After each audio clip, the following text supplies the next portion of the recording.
जे तू पावने राज हकीकतां दे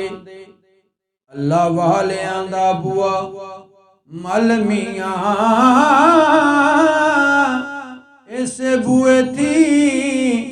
मंगिया खैर मिलना मंगन वालड़े दस गए गल मियां ते जेड़े रब दे ने रब उन्हां दाए नुक्ते करन तौहीद दे हल मियां गली बली दी वल जो आए अजमत वल कड़ के हो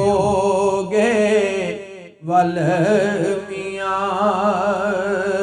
गली वली दी वल जो आए अजमत वल कड़ के हो गए वल मियां इश्क पीर दा बन मुरीद सच्चा तेरी हर मुराद मुरीद होवे तेरी खाक अकसीर दा असर रखे तेरा सुखन कुरान मजीद होवे तेरी खाक अकसीर दा असर रखे तेरा सुखन कुरान मजीद होवे ते जिधर नजर चावे होवे नजर दुनिया तेरी हर बाजार खरीद होवे अजमत नफस नु मार ते ईद कर ले तेरी दीद मुड़ रब दी दीद होवे अजमत नफस नु मार ते ईद कर ले तेरी दीद मुड़ रब दी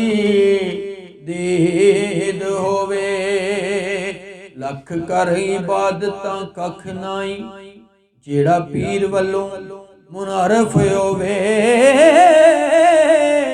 ओदी जिंदगी खाम